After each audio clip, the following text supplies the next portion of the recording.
Hello students, welcome to the Udaan series of Allen digital. और इसमें physics की तरफ से मैं आपके लिए लेके आया हूं केटीजीएन थर्मोडायनामिक्स। तो हम देखेंगे इसमें जेई मेंस के पीवाईक्यू और वो पीवाईक्यू जिनसे कि आपको आने वाले जेई मेंस में बहुत ही अच्छे से हेल्प मिलेगी। तो सबसे पहले हम वेटेज क्राइटेरिया जो है उससे स्टार्ट करते हैं और देखते हैं कि किस तरीके से हमारे टॉपिक्स का वेटेज है जेई मेंस के अंदर। तो अगर मैं केटीजी की बात करूं तो केटीजी के अंदर हम पाते हैं ये 4 मेजर पार्ट जिनके ऊपर क्वेश्चन पूछे जाते हैं, जिनमें सबसे पहले आता है स्पेसिफिक हीट, जिसका आप परसेंटेज यहां देख सकते हो। दूसरा है आइडियल गैस इक्वेशन, तीसरा है speed of gas and the fourth one is energy of gas. Definitely the winner is speed of gas, यानी कि आप V RMS, V average, V MPS ये सब जो सुनते हो इनसे रिलेटेड बहुत ज्यादा क्वेश्चन देखने को मिलते हैं। उसके बाद आपको जो कम क्राइटेरिया नजर आ रहा है वो है एनर्जी ऑफ गैस का। एनर्जी ऑफ गैस भी अपने आप में एक बहुत बड़ा डोमेन है। इसके अलावा जो बाकी टॉपिक्स है हमारे केटीजी के अंदर, उनसे क्वेश्चन आए तो हैं लेकिन उनका परसेंटेज जो है वो 10% के बिलो है, तो उनको हम नेग्लिजिबल मान रहे हैं। डेफिनेटली हम उनके क्वेश्चंस को पिक जरूर करेंगे, लेकिन उनको यहां पे मैंने अपने पाई चार्ट में इन्वॉल्व नहीं किया, रीजन बीइंग दैट कि उनका परसेंटेज 10% से बिलो था। आगे बढ़ते हैं, थर्मोडायनामिक्स में देखते हैं। थर्मोडायनामिक्स के अंदर हम पाते हैं मेजरली हमारे 4 सेक्शन हैं। पहला सेक्शन सबसे बड़ा 50% आप देख रहे हैं, that belongs to thermodynamic process. मैं इस ऑर्डर की बात नहीं कर रहा हूं, मैं वेटेज के ऑर्डर की बात कर रहा हूं। 50% थर्मोडायनेमिक प्रोसेस को बिलोंग करता है। थर्मोडायनेमिक प्रोसेसेस आप अच्छे से जानते हैं, एडियाबैटिक, आइसोबारिक, आइसोकोरिक, आइसोथर्मल, ये सब जो प्रोसेस हैं आपके, ये सब कॉन्स्टिट्यूट करते हैं 50% ऑफ मेजर क्वेश्चंस। फिर आता है आपका 20%, that is of FLT. FLT means first law of thermodynamics, Q equal to delta U plus W। उससे कम परसेंटेज है फिर आपके साइक्लिक प्रोसेस का। साइक्लिक प्रोसेस अकेला प्रोसेस में सारे क्वेश्चन खींच रहा, देखने वाली बात है। और उसके बाद 10% आता है कार्नोट साइकिल का। कार्नोट साइकिल आप जानते हैं कि सेकंड लॉ ऑफ थर्मोडायनेमिक्स के ऊपर बेस्ड है। इसके अंदर आप हीट इंजन और रेफ्रिजरेटर जैसी चीजें पढ़ते हैं। तो चलिए आगे बढ़ते हैं और क्वेश्चन प्रैक्टिस स्टार्ट करते हैं। This is our first question of today. N moles of a diatomic gas, ठीक है, यहां पे आपको दिया हुआ है एन मोल्स है, डायटोमिक गैस है, टेम्परेचर T है। हीट सप्लाई किया गया सिलेंडर को इस तरीके से कि टेम्परेचर जो है वो कांस्टेंट रहता है, लेकिन n moles of diatomic gas जो है वो कन्वर्ट हो जाते हैं इनटू मोनोएटॉमिक गैस। तो what is the change in total kinetic energy of gas? यहां पे आपके एन मोल्स जो हैं वो डायटोमिक गैस के कन्वर्ट हो गए मोनोएटॉमिक गैस में। दो बातें होंगी यहां से। पहली चीज, मोनोएटॉमिक के जो नंबर ऑफ मोल्स होंगे वो डबल हो जाएंगे, रीजन बीइंग दैट जानते ही हो डायटोमिक से मोनोएटॉमिक बना है। दूसरा, यहां पे डिग्री ऑफ फ्रीडम में चेंज आ जाएगा, क्योंकि पहले पहले डायटोमिक था तो डिग्री ऑफ फ्रीडम कितनी थी? 5, लेकिन अब मोनोएटॉमिक बनने के बाद डिग्री ऑफ फ्रीडम कितनी रह जाएगी? 3, क्योंकि मोनोएटॉमिक गैस है। तो हमसे क्वेश्चन में कहा गया है change in total kinetic energy of gas. So what is the energy का फॉर्मूला? टोटल काइनेटिक एनर्जी बोला तो कंफ्यूज मत होना कि ट्रांसलेशनल, रोटेशनल एटसेट्रा। यहां पे आप जानते हो आइडियल जो आप पढ़ते हो केटीजी का अजम्पशन, उसके अंदर सबसे पहली चीज आप क्या पढ़ते हो? तो उसके हिसाब से आपको पता है कि एनर्जी का अजम्पशन क्या है, एनर्जी का फॉर्मूला क्या है। Formula is F/2 nRT। तो अगर मैं इनिशियल एनर्जी की बात करूं तो initial energy will be 5/2 nRT, and अगर मैं फाइनल एनर्जी की बात करूं तो final energy will be 3/2 2nRT। तो अब आप देख सकते हो 5/2 nRT है और 3/2 nRT है। तो यहां से और 3/2 nRT में ये 2n है, ध्यान रहे 2n है, तो 2 से 2 कट गया, तो ये 2.5 है और ये 3 है, तो आधा बचा इनका सब्ट्रैक्शन। आधे का मतलब कितना हुआ? nRT/2। nRT/2 अपने किसी ऑप्शन में है क्या? फर्स्ट ऑप्शन में है, तो वही अपना आंसर होना चाहिए। लेट्स सी, फर्स्ट अपना ऑप्शन आंसर हो गया। आगे बढ़ते हैं। इस क्वेश्चन में आपको दिया हुआ है the mass of a hydrogen molecule is this. Hydrogen molecule का मास दिया हुआ है, इतने हाइड्रोजन मॉलिक्यूल स्ट्राइक कर रहे हैं पर सेकेंड। किसको स्ट्राइक कर रहे हैं? एक फिक्स्ड वॉल को, जिसका एरिया आपको यहां दिया हुआ है, एंगल दिया है 45 नॉर्मल से, रिबाउंड कर रहे हैं elastically with a speed of this, then the pressure on the wall is nearly. तो ये जो सिचुएशन है, क्या आप इसको विजुअलाइज कर सकते हो? आप देखोगे कि आपका वॉल है, उस वॉल पे आपका मॉलिक्यूल जाके स्ट्राइक करता है, स्ट्राइक करने के बाद वो रिबाउंड करता है, और वो रिबाउंड करके जाता है। तो क्वेश्चन में कहा गया है कि आप कितने एंगल पे स्ट्राइक कर रहे हो? 45 डिग्री पर। अब आप जानते हो कि अगर मैं एक मॉलिक्यूल की बात करूं तो उसका मोमेंटम होगा mv/√2 और इधर भी mv/√2 क्योंकि एंगल 45 है। इनमें से कौन सा कंपोनेंट है जो चेंज होने वाला है? ये वाला। इस कंपोनेंट में कोई चेंज नहीं होगा, तो जब ये लौटेगा तो इसका ये कंपोनेंट उल्टी डायरेक्शन में लौटेगा, इसलिए नेगेटिव, बिकॉज मोमेंटम जो होता है वो वेक्टर क्वांटिटी है। ये कंपोनेंट एज इट इज रहेगा, ठीक। तो अब हम जो चेंज इन मोमेंटम लिखेंगे वो चेंज इन मोमेंटम किसके हिसाब से लिखेंगे? अब आप सोच रहे हो सर प्रेशर पूछा है, चेंज इन मोमेंटम क्यों लिख रहे हो? क्योंकि बेटा प्रेशर होता है फोर्स अपॉन एरिया, फोर्स होता है rate of change of momentum. तो rate of change of momentum के लिए चेंज इन मोमेंटम चाहिए कि नहीं चाहिए? तो चेंज इन मोमेंटम कहां से लाएंगे? यहां से। ये मिल जाएगा 2mv/√2 यानी कि mv√2। ये एक मॉलिक्यूल का चेंज इन मोमेंटम है। कितने मॉलिक्यूल अपने पास हैं कैसे मालूम पड़ेगा भाई? यहां पे दिया हुआ है 10⁻23 हाइड्रोजन मॉलिक्यूल स्ट्राइक कर रहे पर सेकेंड, यानी कि आपको अगर टोटल चेंज इन मोमेंटम पर सेकेंड चाहिए तो just multiply this with n पर सेकेंड। व्हाट इज n पर second? This is your n पर सेकेंड। ये आपका बहुत काम का डेटा है, इसको मल्टीप्लाई करेंगे यहां पे, ये mv√2। और चाहिए क्या अपने को? प्रेशर। तो प्रेशर के लिए यहां पे प्रेशर, तो ये हो जाएगा फोर्स अपॉन एरिया। फोर्स की वैल्यू हो गई mn/v√2, ठीक है ना। n की वैल्यू जो है वो पर सेकेंड में पहले से ही बता रहा हूं, और एरिया कितना है? 2। 10 की पावर क्या लेना है? 10 की पावर -4, क्योंकि सेंटीमीटर में दिया हुआ है। स्पीड दी हुई है, तो v का वैल्यू ये रहा, ठीक। m का वैल्यू ये रहा और n का वैल्यू ये रहा। तो वैल्यूज रखनी है और आंसर निकालना है। आंसर मुझे लगता है हर कोई निकाल सकता है इजीली। सॉल्व करेंगे कितना आएगा? ये आना चाहिए ऑप्शन नंबर 4। इस क्वेश्चन में आपका जो ऑप्शन है उस पर आपको ध्यान देना है कि कैलकुलेशन मिस्टेक बिल्कुल अलाउड नहीं है। रीजन बीइंग दैट कि 10⁻³ और 10⁻² बहुत ही क्लोज कॉल है, बहुत ही क्लोज। तो आप समझ सकते हो कि क्वेश्चन दिखने में फंडामेंटल है, लेकिन क्वेश्चन के अंदर ऑप्शन क्लोज होने की वजह से it's a very we can say dangerous choice, कि अगर हमने इसको हाथ लिया है तो ये आपको ध्यान रखना है कि जेईई मेंस के अंदर क्वेश्चन अटेम्प्ट करते वक्त आपको ऑप्शंस पे भी नजर एक बार मार लेनी चाहिए। अगर आपको क्लोज कॉल वाले वहां पे सवाल दिख रहे हैं और उसमें आपको लग रहा है कि कैलकुलेशन मिस्टेक आप कर सकते हो, तो थोड़ी देर रुको, उसकी बजाय वो सवाल कर लो जिसमें कि आपको ऑप्शंस की ऐसी खतरनाक चॉइस ना दी गई हो, ठीक है। तो बढ़ते हैं आगे अगले सवाल के ऊपर। इस क्वेश्चन में हमको दिया गया है a Carnot engine work as a refrigerator between this.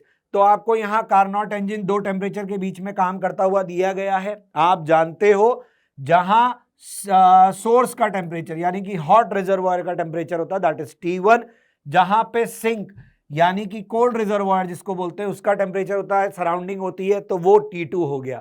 तो ये उल्टा लिख दिया मैंने, जबरदस्त, शानदार। ये हायर टेम्परेचर होता है, ये लोअर टेम्परेचर होता है।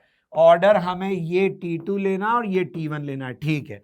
फिर हमको कहा गया 500 कैलोरी हीट ये रिसीव कर रहा है, हीट रिसीव कर रहा है 500 कैलोरी, ठीक है, from the reservoir at the lower temperature. इस हीट को क्या कहते हैं? जो लोअर टेम्परेचर से रिसीव की जाती है, लोअर रिजर्वायर, लोअर टेम्परेचर से। तो ये कितना हुआ? Q2।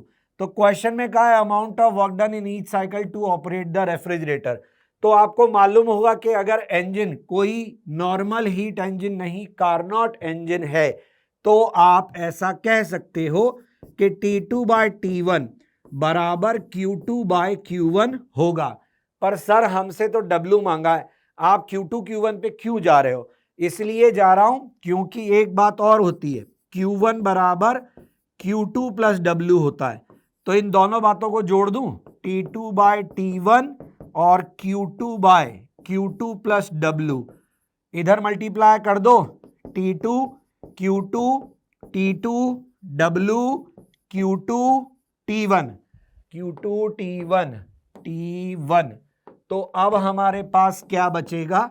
T2 Q2, T2 का वैल्यू कितना 250, Q2 का वैल्यू 500। अब एक बात ध्यान रखना, आंसर जूल में है, आंसर जूल में है और तुम कैलकुलेशन कर रहे हो कैलोरी में, तो फाइनली आंसर को बदलना पड़ेगा, ये ध्यान रखना।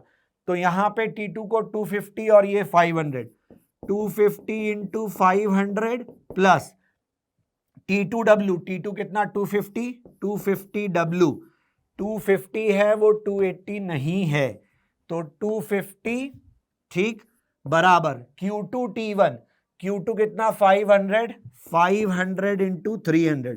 अब इस जो इक्वेशन है इसको देख के आपके हाथ पांव अगर फूल रहे हैं तो आप ध्यान से देखो, आपका ये टर्म दोनों तरफ कॉमन है, तो डरने वाले के लिए कहीं कोई जगह नहीं है, ध्यान रखना। 500 कॉमन ले लो, 300 माइनस 250 कितना बचा बच्चा लोग 50 अपॉन 250, पांचम 25 उड़ाने का, एक जीरो से एक जीरो, 100 कैलोरी, पर कैलोरी में आंसर नहीं है बाबू, तो कैलोरी को कन्वर्ट करेंगे किसमें, जूल में, कितना आएगा 420।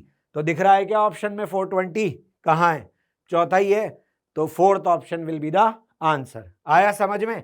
चलो बढ़ते हैं आगे अगले क्वेश्चन की तरफ।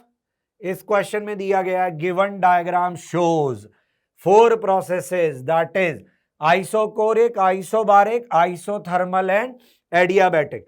क्वेश्चन में हमें कहा है कि 4 प्रोसेसेस हैं यहां पे और आपको बताना है कि correct assignment of the processes in the same order is given by.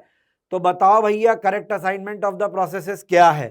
तो यहां पे आप जान रहे हो कि क्या हो रहा है, एक्सपेंशन हो रहा है, और अगर आपने थर्मोडायनामिक्स थोड़ा भी ध्यान से पढ़ा है तो आपको पता होगा कि एक्सपेंशन जो है उसके अंदर आपको आइसोबारिक में सबसे ज्यादा वर्क करना पड़ता है।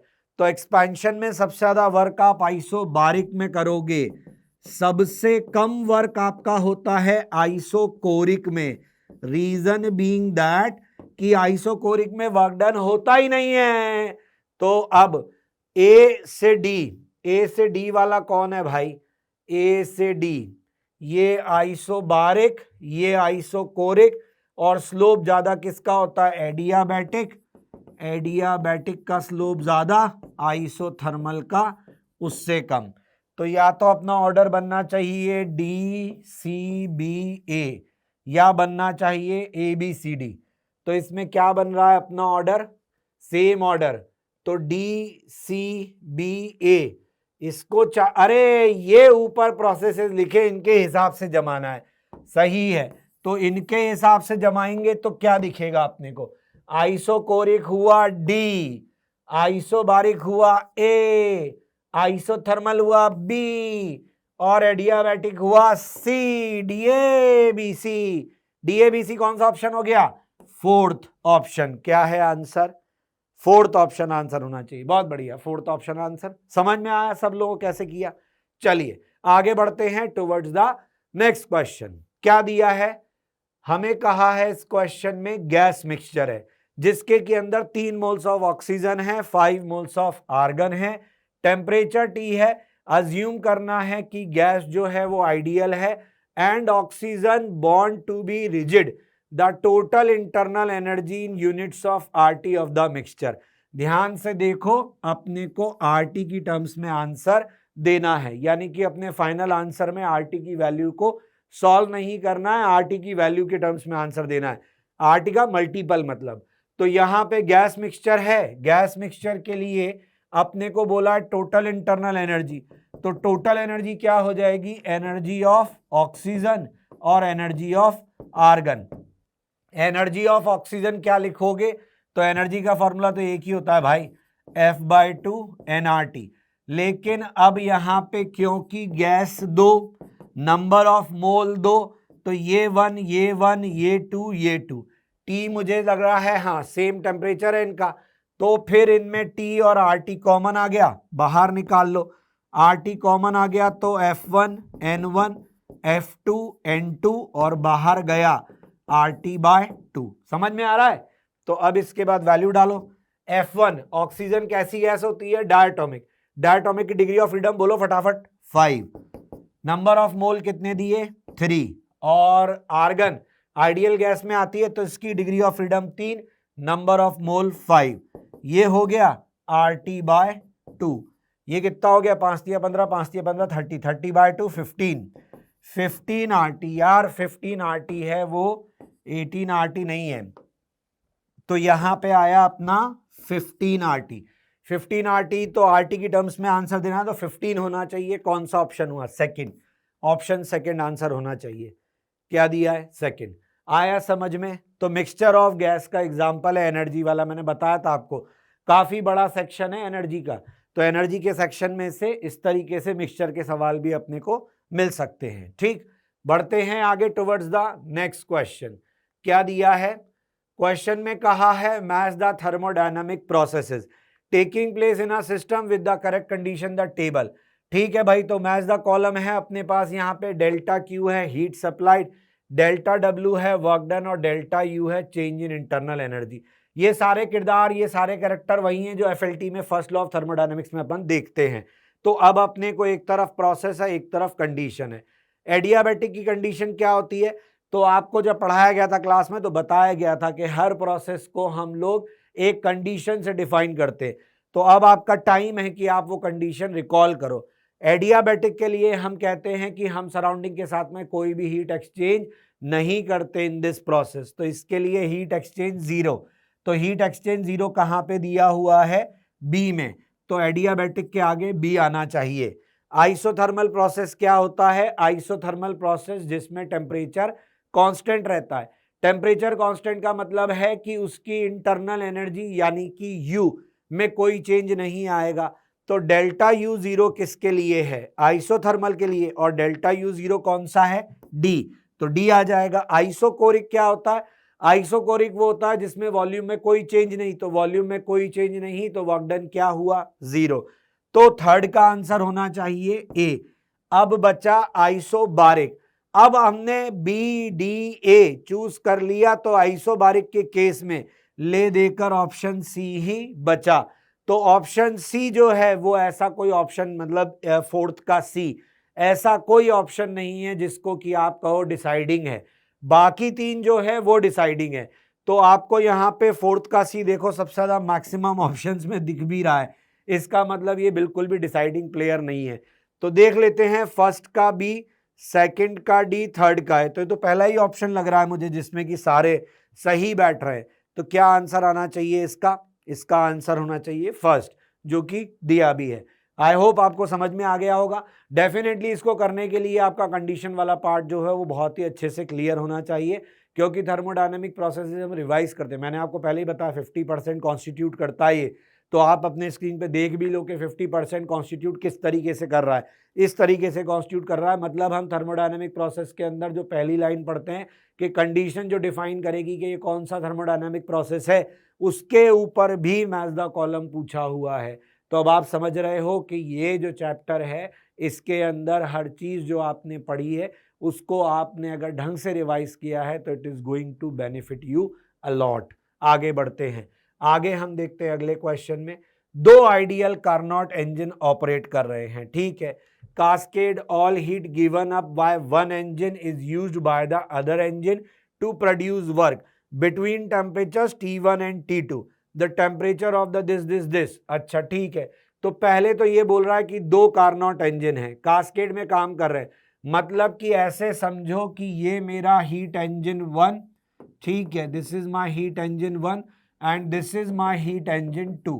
और कास्केड का मतलब है कि इधर कुछ आएगा इसके पास, फिर इस पर आप कुछ वर्क करोगे, ठीक है ना, और ये वर्क करने के बाद फिर आगे आप इसको एज एन इनपुट दोगे, तो यहां से फिर ये क्या करेगा? दूसरे इंजन को प्रोवाइड करेगा, फिर उसका यहां पे आपको मिलेगा, तो आउटपुट मिलेगा यहां पे। तो ये अपना जो कास्केडिंग सिस्टम है वो ये है। तो ये काम कर रहा है T1 से और इधर ये T2, इनके बीच में जो स्टेज है उसका टेम्परेचर मान लो T, ऐसा हमें मानना ही पड़ेगा। अब क्वेश्चन ये कह रहा है कि टेम्परेचर, इसका हॉट रिजर्वॉयर है T1, इसने काम किया यहाँ पे और हीट इंजन से यहाँ पे गए, ये हमने किया, इसको एरो को जो है सही पोजीशन कर देते, क्योंकि अपना यहाँ पे जाएगा W ना, ये अपना W गया, और ऐसे ही इधर इसको हमने दिया तो इधर इसका W जाएगा, क्योंकि हमने जो हीट उठाई उससे हमने कुछ वर्क किया और बाकी हमने डिस्कार्ड कर दी, फिर हमने उससे कुछ वर्क किया, फिर हमने डिस्कार्ड कर दी।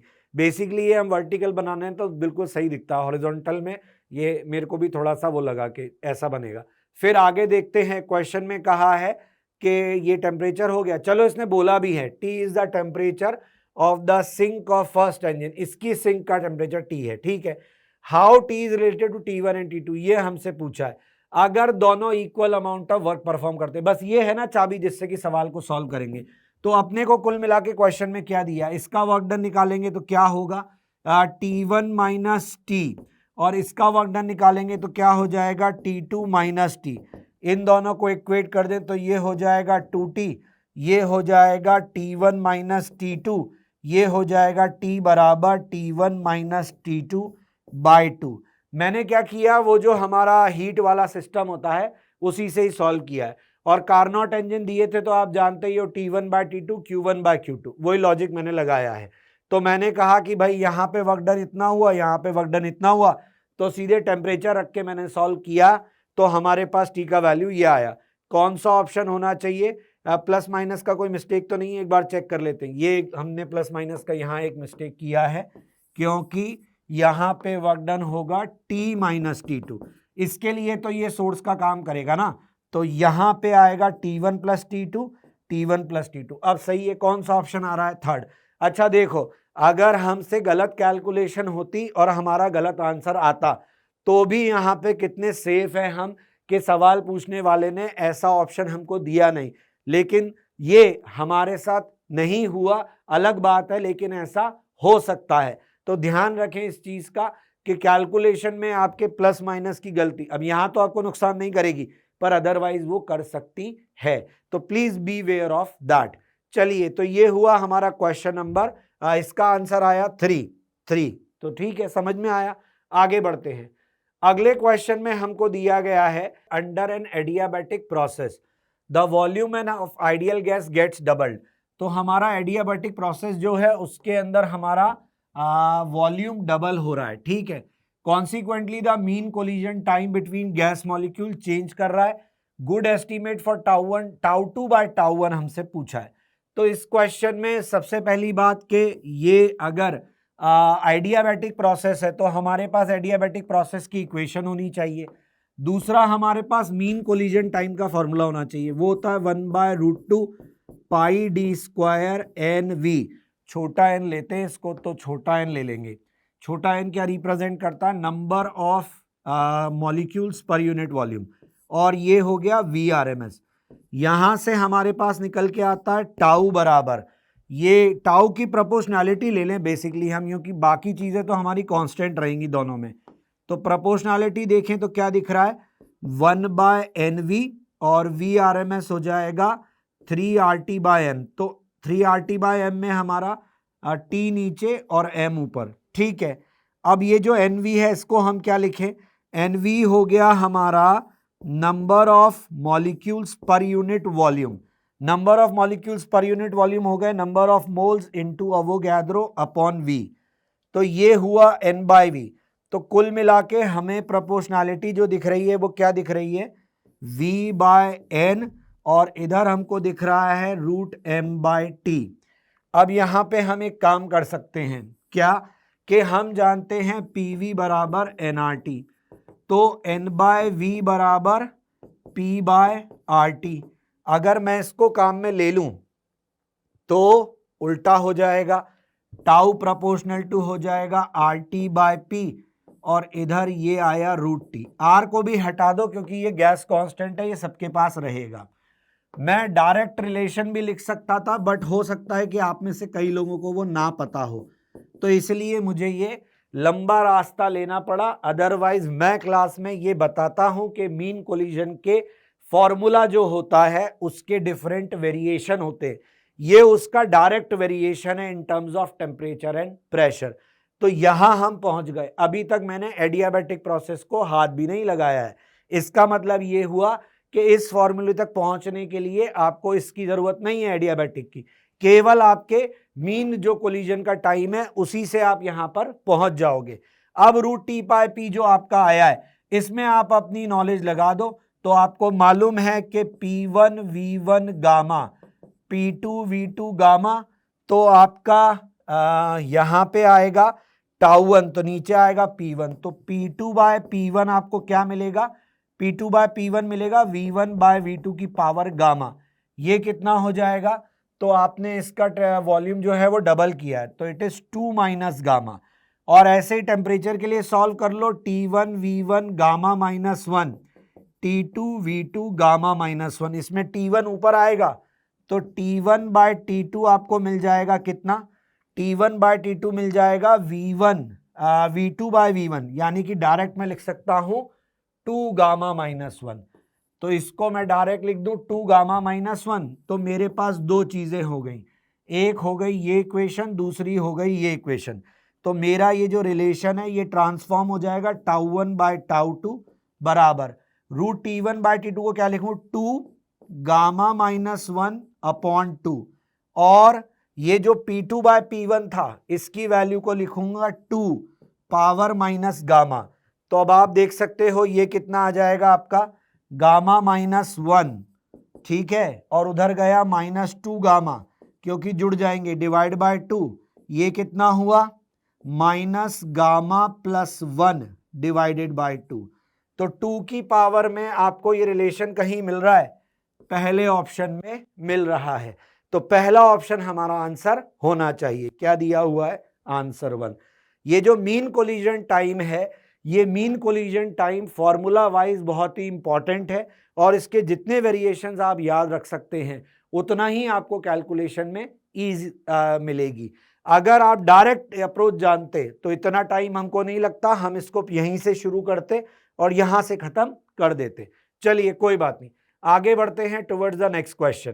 क्वेश्चन में कहा है अ लीटर, यानी कि आपको वॉल्यूम दिया हुआ है of dry air at STP, यानी प्रेशर भी दिया हुआ है, adiabatically to a volume of, यानी V1 आपका 1 लीटर है।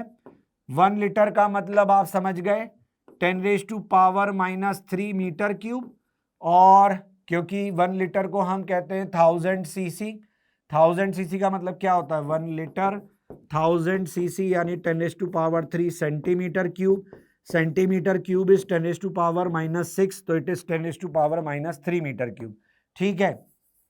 तो ये कन्वर्जन भी आपको होना चाहिए, पता होना चाहिए, ठीक, ये आ गया। अब इसके बाद आगे बढ़ते हैं, P1 मान लो आप 1 ATM, ठीक है ना। उसके बाद क्या बोला, V2 की वैल्यू 3 लीटर, 3 लीटर का मतलब हो गया 3 × 10⁻³ मीटर क्यूब। गामा का वैल्यू दे दिया आपको 1.4। Work done by air is, आपको 3 की पावर 1.4 की वैल्यू भी दे दी। अब वर्क डन का फॉर्मूला लगाना है आपको। वर्क डन का फॉर्मूला डायरेक्ट अगर आपको याद है तो आप यहां पे लगा दो, अदरवाइज आपका जो काम है वो लंबा हो जाएगा। तो what is the formula of work done, वैसे तो हम जानते हैं कि it is mod of this P1 V1 minus P2 V2 1 minus gamma. कौन बड़ा कौन छोटा के चक्कर में पढ़ता ही नहीं, मॉड ले लेता हूं सीधा।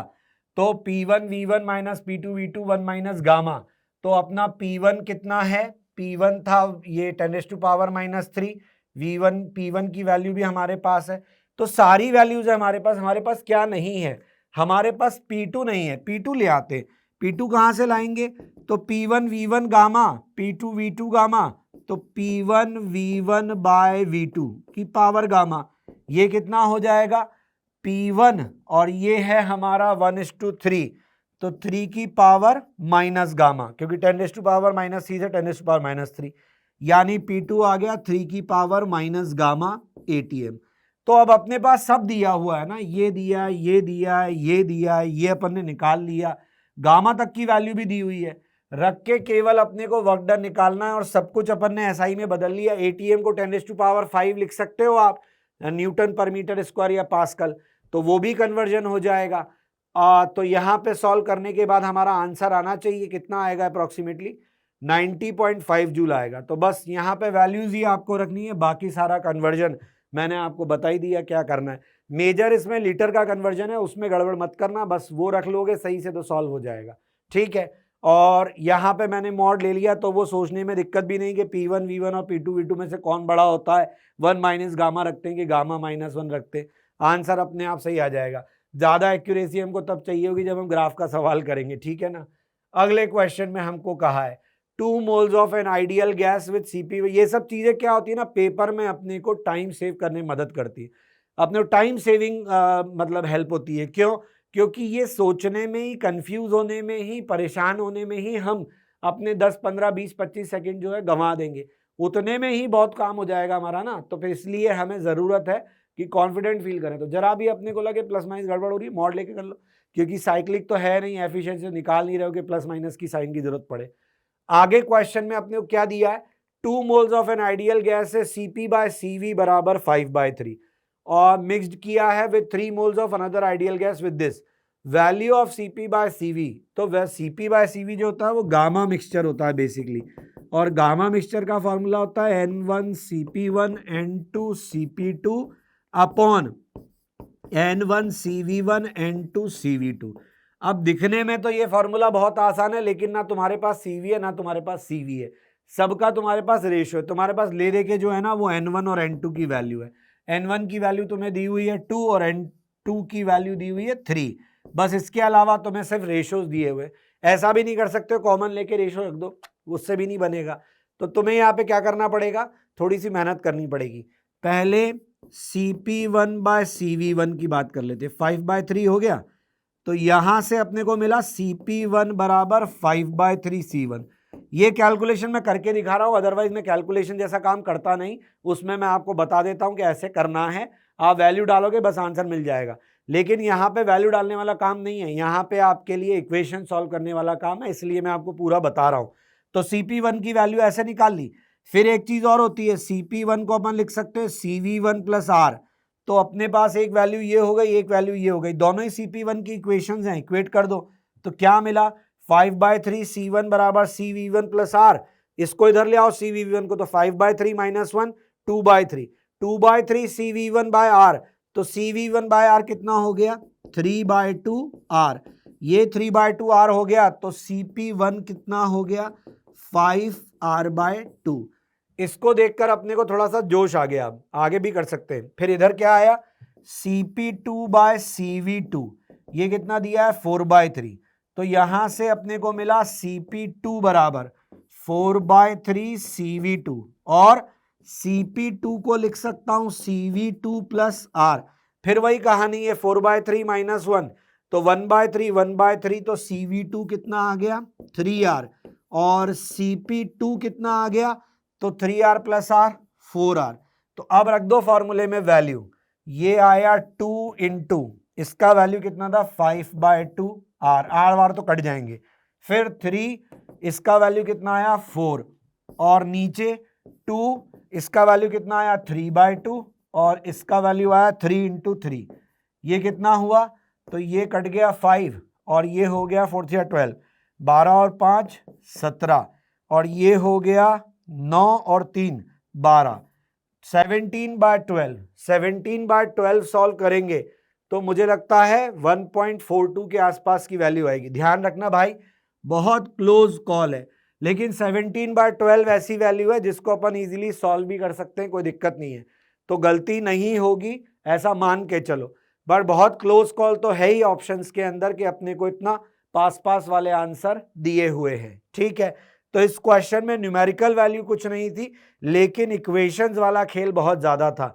ऐसा मेंस थोड़ा कम करता है, एडवांस ज्यादा करता है कि क्वेश्चन को टिपिकल बनाना हो तो इक्वेशंस का खेल जोड़ दो। लेकिन ये इक्वेशंस वाला काम जो है ये कोई बहुत मुश्किल काम नहीं था। लेकिन यहाँ पे एक चीज देखो कि आपको अगर क्वेश्चन में आंसर तक देखने की कोशिश करनी थी तो फिर वो आपके लिए प्रॉब्लमेटिक था। बजाय उसके आपको स्टेप बाय स्टेप बढ़ना था कि आपने जैसे ही CP लिखा ना, CP लिखने के बाद आपको बस थोड़ा सा दिमाग मेयर्स रिलेशन के लिए दौड़ाना था, CV/CV + R वाला। वो रिलेशन एक बार क्लिक कर गया तो उसके बाद पूरा क्वेश्चन इजीली सॉल्व हो जाएगा। चलिए आगे बढ़ते हैं नेक्स्ट क्वेश्चन की तरफ। अगले क्वेश्चन में अपने को क्या कहा है, कार्नोट इंजन ऑपरेट कर रहा है between 2 reservoirs of temperature 900 kelvin and 300 kelvin. Engine perform कर रहा है 1200 joule of work per cycle, heat energy delivered by the heat engine to the low temperature reservoir in a cycle is. तो ये अपने से मांग क्या रहा है, T1 अपने को दिया हुआ है 900, T2 अपने को दिया हुआ है 300, W अपने को दिया हुआ है 1200। तो ये अपने से Q2 मांग रहा है, क्योंकि लो टेम्परेचर रिजर्वायर को हम क्या दे रहे हैं वो चाहिए इसको। हीट इंजन कौन सा है, कारनॉट। तो कारनॉट के केस में अपन जानते हैं कि T2 bye T1 is Q2 bye Q1, और T2 bye T1 Q2 bye Q1 को लिख सकता हूं Q2 plus W। I think ऐसा रिलेशन पहले भी कहीं काम आया होगा, तो इसी को हम वैल्यू रख के सॉल्व कर ले। क्या दिया हुआ है हमको T2 का वैल्यू 300, ये हो गया 900, Q2 अननोन है, Q2 को अननोन रहने दो, और वर्क डन हमको दिया है 1200 जूल। तो यहां से ये कट गए 3Q2, Q2 प्लस ये कितना हो गया 3600 हो गया आई थिंक, और ये इधर गया 9Q2, ये उधर गया तो 6Q2 बराबर 3600। तो Q2 का वैल्यू हमको मिल जाना चाहिए 600।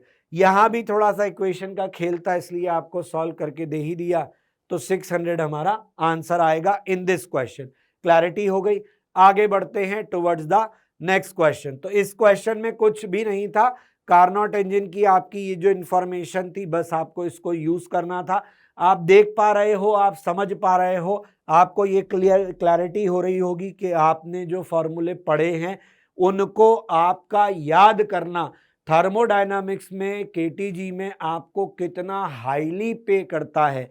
आप देखिए क्वेश्चंस के अंदर अनलाइक मैकेनिक्स है ना, और अपना अनलाइक इलेक्ट्रोमैग्नेटिज्म, ज्यादा कुछ सोचने को है ही नहीं।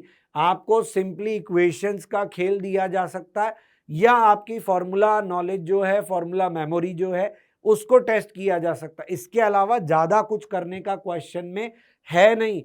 तो आप देखो कि आपके लिए याद करना कितना बड़ा बून है इस चैप्टर के क्वेश्चंस के केस में। ठीक है, तो बढ़ते हैं आगे। अगले क्वेश्चन में हमको कहा है plot that depicts the behaviour of the mean free time between two successive collisions for the molecules of an ideal gas as a function of temperature. Temperature के साथ रिलेशन मांगा है, बाकी किसी के साथ कोई रिलेशन नहीं मांगा। तो हमने मीन फ्री टाइम की बात कर रहा है, तो मीन फ्री टाइम के लिए पढ़ा है कि मीन फ्री टाइम का फॉर्मूला होता है 1/√2 pi D square NV VRMS, और VRMS के हिसाब से हम चले तो ये हो गया √3RT/m। तो √3RT/m में m ऊपर गया, t नीचे गया। अगर उसको भी हम कांस्टेंट मान ले m को, तो टेम्परेचर के साथ, केवल टेम्परेचर के साथ अगर रिलेशन देखा जाए तो it is T proportional to 1/√T। इसमें हमने D, NV और M इन सबको कांस्टेंट माना है, मतलब गैस का मॉलिक्यूलर मास, मोलर मास नहीं बदल रहा, number of molecules per unit volume same है, डायमीटर ऑफ मॉलिक्यूल सेम है। ये सब मानते हुए अगर हम केवल टेम्परेचर के साथ रिलेशन देखें तो ये मिल रहा है। अब हमको ये देखना है कि सवाल में हमको capital T small t versus capital T दिया है, या एग्जैक्टली ऐसा भी कोई रिलेशन है। क्योंकि ये रिलेशन होगा तो फिर ग्राफ स्ट्रेट लाइन होगा, देख रहे हो ना। अगर ये कि यही हमने इसको y एक्सिस, इसको x एक्सिस ले लिया, मतलब इसको y, इसको x ले लिया, तो हमारा स्ट्रेट लाइन ग्राफ बनेगा बिना किसी दिक्कत के। और अगर हमने इसको x एक्सिस पे लिया तो फिर हमारे लिए प्रॉब्लम है, क्योंकि ये फिर y प्रोपोर्शनल टू वैसा वाला ग्राफ बनेगा। तो यहाँ पे तो t और t का ग्राफ है, स्ट्रेट लाइन बन ही नहीं सकता। यहाँ पे 1/t का ग्राफ है लेकिन 1/√t है, ये भी नहीं बन सकता, ये भी नहीं बन सकता। इस वाले में हमारी स्ट्रेट लाइन बनती हुई दिख रही है 1/√t। तो y प्रोपोर्शनल टू x का ग्राफ है हमारा, स्ट्रेट लाइन ग्राफ होना चाहिए। तो स्ट्रेट लाइन ग्राफ कहाँ मिल रहा है हमको, यहाँ पे मिल रहा है। तो ये हमारा आंसर होना चाहिए। क्या दिया हुआ है, ऑप्शन नंबर 4। ठीक है, तो ये हमारा ग्राफ बनेगा इस केस में। बढ़ते हैं आगे की तरफ। नेक्स्ट क्वेश्चन में हमको दिया हुआ है 2 गैसेस, आर्गन दिया हुआ है, एटॉमिक रेडियस दिया हुआ है, एटॉमिक वेट दिया हुआ है। जिनॉन है, उसका एटॉमिक रेडियस दिया हुआ है, एटॉमिक वेट दिया हुआ है। सेम नंबर डेंसिटी दिए हैं, सेम टेम्परेचर दिए, ratio of their respective mean free time is closest to. ये फिर से मीन फ्री टाइम का क्वेश्चन हमको यहाँ पे नजर आ रहा है। मीन फ्री टाइम के अंदर हमें क्या करना है, मैंने आपको अभी बताया कि टाउ का फॉर्मूला हम लगाएंगे 1/√2 pi D square N V R M S, और इसको मैं अगर खोल के लिखता हूं तो 1/√2 pi D square N we, और यहां पे आ जाएगा हमारा VRMS, ये हो जाएगा हमारा 3RT/m। अब यहां पे हमको NV सेम दे दिया तो NV का केस खत्म, डायामीटर डिफरेंट दिए हैं उनका केस है डेफिनेटली, एटॉमिक वेट का केस है, टेम्परेचर भी सेम दे दिया। तो देखो यहां पे कहानी किन दो चीजों पे आके अटकी है, टाउ प्रोपोर्शनल टू आया है √m और यहां बाहर आया है डी स्क्वायर, यानी इट इज τ1/τ2 बराबर √m1/m2 और इधर आ जाएगा आपका d2/d1 का स्क्वायर। तो √m1/m2 में क्या लिखोगे, m1 की वैल्यू है 40, m2 की वैल्यू है 140, ठीक, और d2/d1 में क्या लिखोगे, तो रेडियस और डायामीटर, तो 2 टाइम्स करोगे तो रेडियस और डायामीटर बन जाएगा।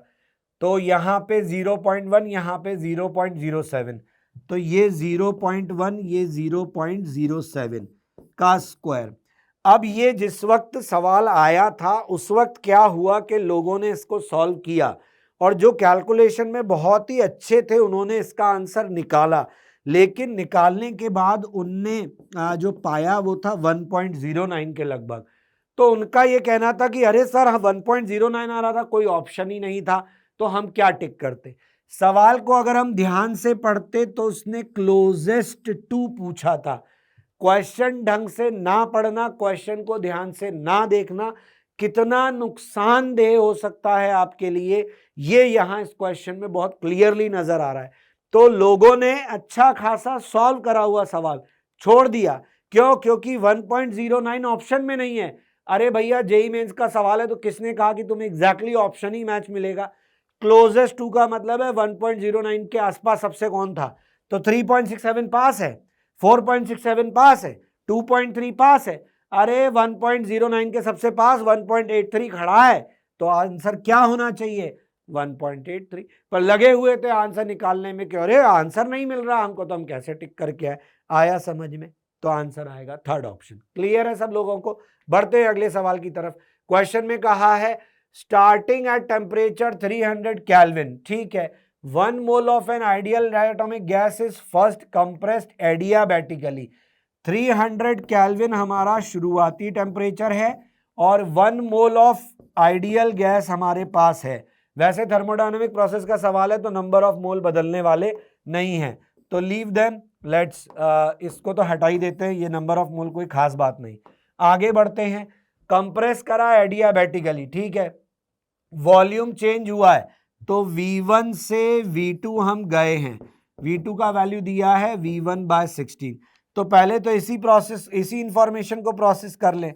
इस इंफॉर्मेशन को प्रोसेस करते हैं तो क्या पाते हैं, T1 V1 gamma -1, T2 V2 gamma -1, यहां से T2 बराबर T1 V1/V2 गामा -1, यहां से T2 बराबर 300 और 1/16, 16 ऊपर गया तो 2 की पावर 4 और बाहर है आपका gamma, gamma is 1.4, 1.4 minus 1 is 0.4, 0.4 is 4/10 that is 2/5, तो बाहर आपका 2/5 है।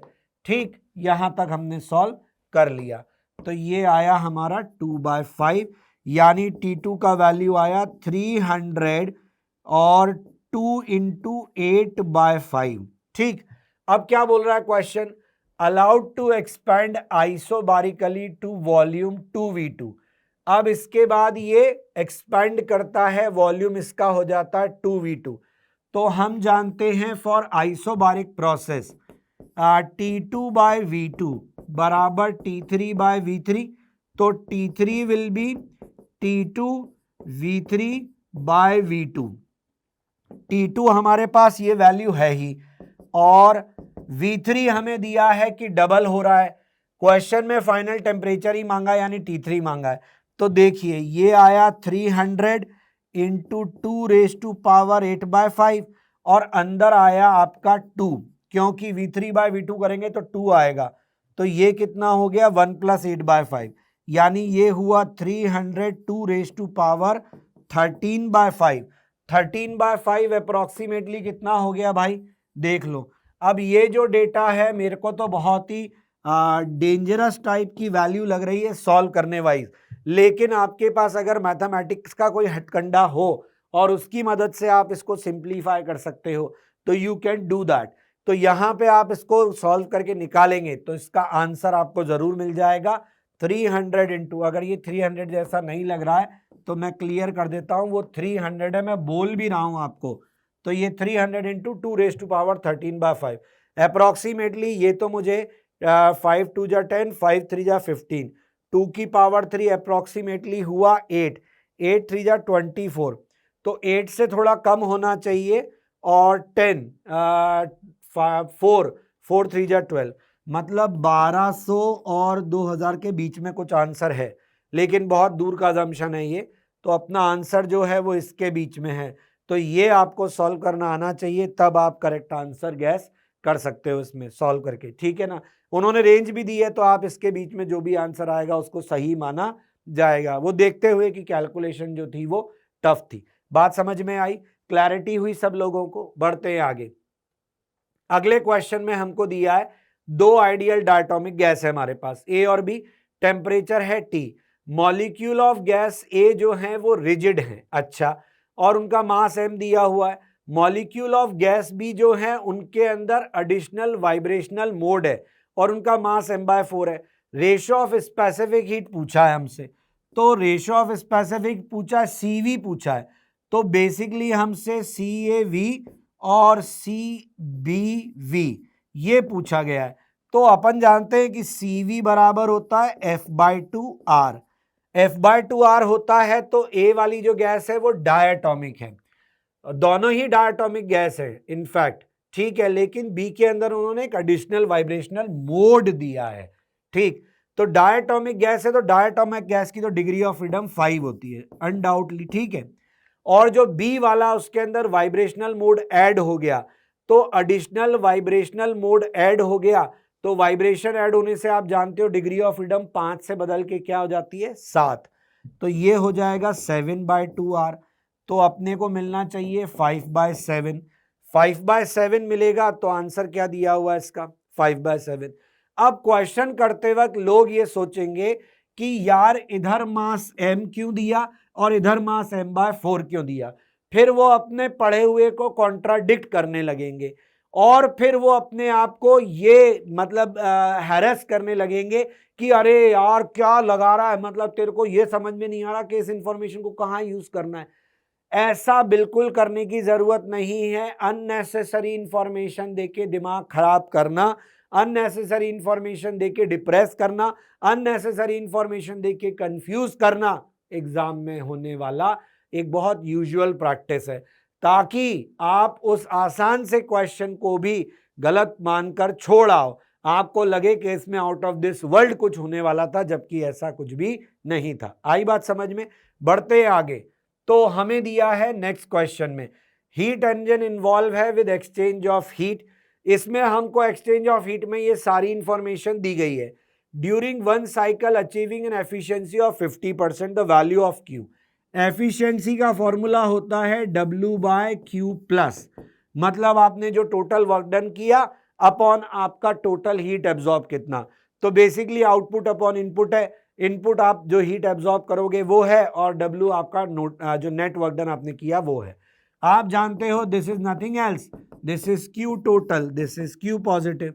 परसेंटेज वाइज अगर मैं सॉल्व परसेंटेज को फ्रैक्शन में बदल लूं तो इधर हाफ आ गया, Q टोटल क्या हो गया 1915 और 125 माइनस 40 प्लस Q, ये हो गया, और यहां पे माइनस है, बेसिकली माइनस यहां रह गया, तो ये माइनस आपका Q है, तो माइनस Q है क्योंकि क्वेश्चन मेरे को देखा हुआ है, मुझे मालूम है, और इधर आया आपका Q पॉजिटिव, तो इट इज 1915 एंड 125, तो अब ये जो वैल्यू आती है ये तो 2040 आती है, तो ये आ गया 2040, ये आएगा 2040 माइनस 40, 200, 200 इंटू 2 4000, 4000 ये आएगा और माइनस 2q ये आएगा, 2q को इधर ले आओगे तो ये बन जाएगा 0 और 10 में 4 गए 6, आई थिंक 1960, और q का वैल्यू यहां से सॉल्व करोगे तो ये आ जाएगा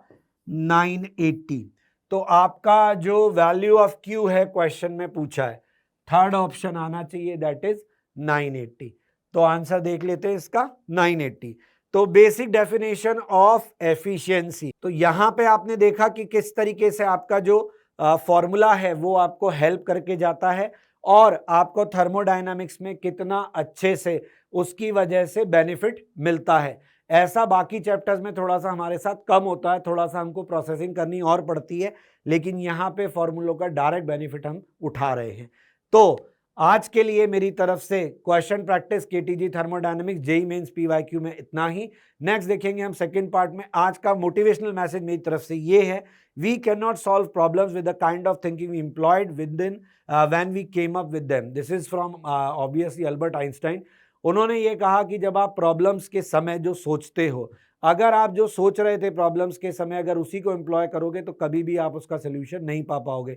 यानी बहुत आसान सी बात है कि अपनी थिंकिंग को चेंज करिए। आप जो सवालों के साथ करते हैं कि आप सवाल में एक ही प्रोसेस कर रहे हैं और कैलकुलेशन बार बार गलत गलत गलत गलत, और आपको लगता है कैलकुलेशन मिस्टेक हो रहा है, चेक कर ले, अरे प्रोसेस पे भी नज़र डाल लो, हो सकता है कि आप जिस थिंकिंग के साथ प्रॉब्लम को सॉल्व कर रहे थे वो थिंकिंग ही गलत हो। उस थिंकिंग को चेंज करके देखो, कहीं कंसेप्चुअली आप कुछ चेंज कर सकते हो जिसकी वजह से आपको सही रास्ता मिल जाए, तो बहुत ही बढ़िया। This is the message from my side, all the very best. मिलेंगे बाद में in second part of KTGN thermodynamics JEE mains PYQ series.